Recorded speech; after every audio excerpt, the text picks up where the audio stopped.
and I can tell you with no uncertainty that miracle cures are no laughing matter. I bid you good day, sir. Oh, Mr. Marston, good to see you. How have you been keeping? I'm well, Mr. Mr. West Dickens. Nigel West Dickens of East Cheap, London, New Waverly, New York, and Armadillo, New Austin. At your service. At my service. At everyone's service. At the service of science, of knowledge, of life. How are your wounds? Much, much better. But then they would be. Would be. I know a cure for all ailments, Mr. Marston. Ah, I'm sure you do. And I'm sure for just $2 an ounce, I could live forever. Oh, but for you, sir, I'd do a bulk discount rate of $1.95 an ounce, as long as you buy 100 ounces or more. That's a lot of immortality. Give it up, old man. That's Mr. West Dickens to you, boy. Give it up, old man. Listen, Marston, I'm broke, but this stuff is good. It works. I need a healthy young man like you. Come along, and let's ride over to my newest customer at Ridgewood, and I'll explain while we go. Okay. All right, John, let us make haste for Ridgewood Farm.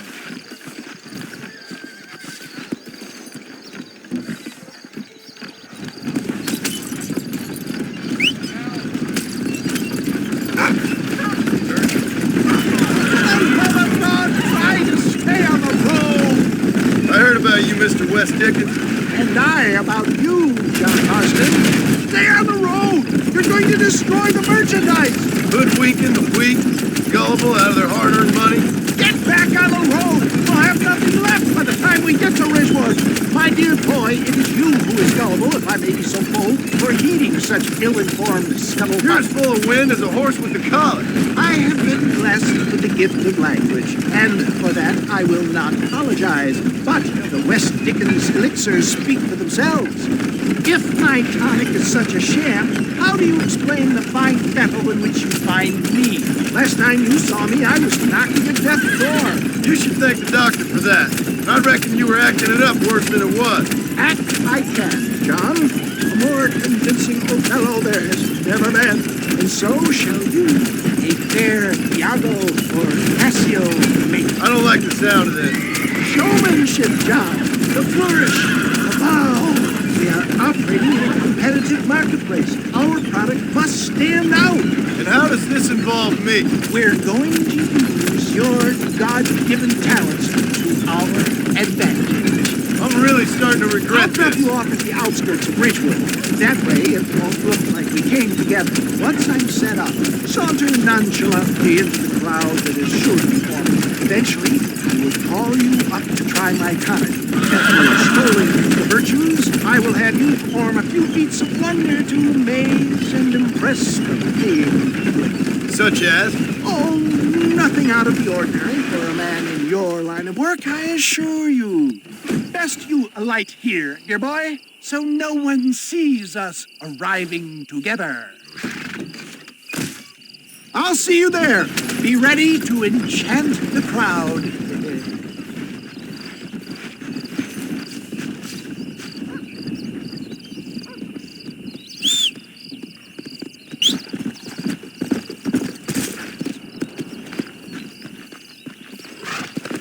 Let's go.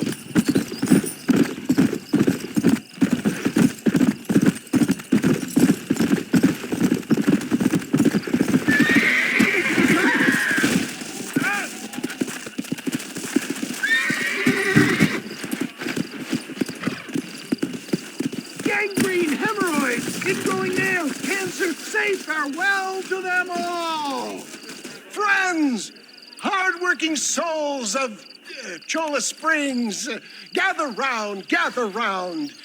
Do you suffer from rheumatism, lumbago, acute chronic sciatic, neurologic or inflammatory pain?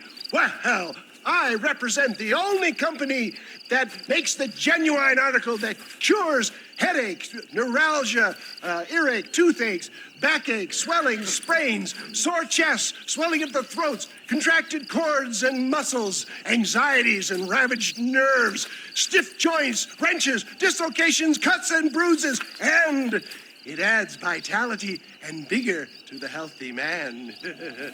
But can you prove it, old man? Oh, I'm sure there's some customer here who could prove the qualities of it by... Take a drink right now. You, sir, come up here. Step right up.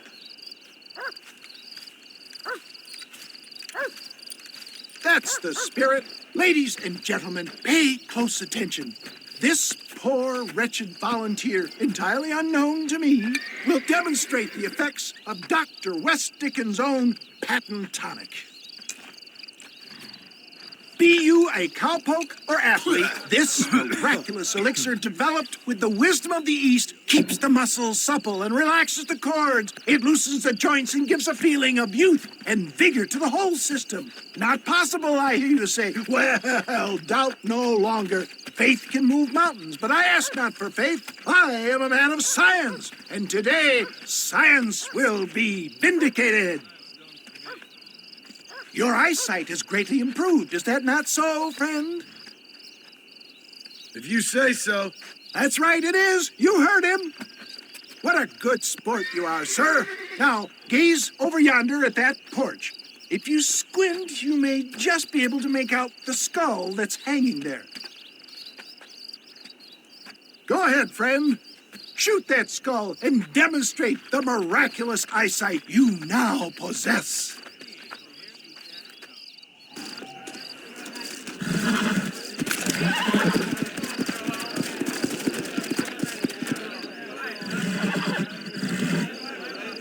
Come on, do not keep the crowd waiting.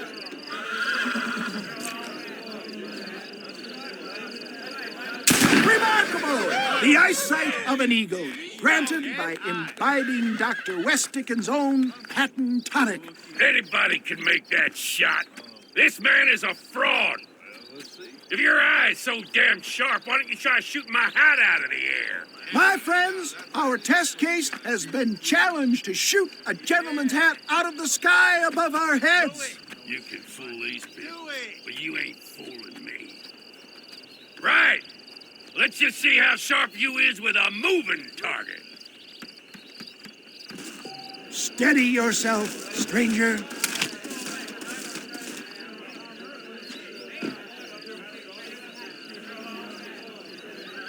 You ready to get embarrassed? Have you ever seen such an eye? Behold the power of the elixir, plucked out of the sky. Hey! Hey! What? You think you can put a hole in a man's hat and just walk away, do you? Hey, it don't work like that around here, mister. Come on! Are you a man or not? A challenge of battle has been offered to our volunteer. Let the battle commence! Look at that! Inhuman strength!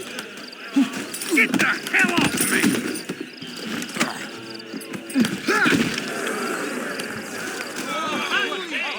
There it is, skeptics and dissenters! Irrefutable proof! Do not let this opportunity pass you by! Look, he's over there. Go get him. This ends now! Watch out! He's got a gun! Who the hell do you think you are? You ain't leaving here alive!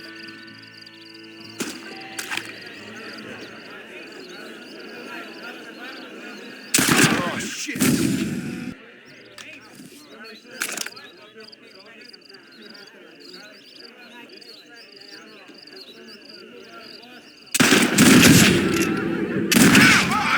Marvelous shot, dear boy!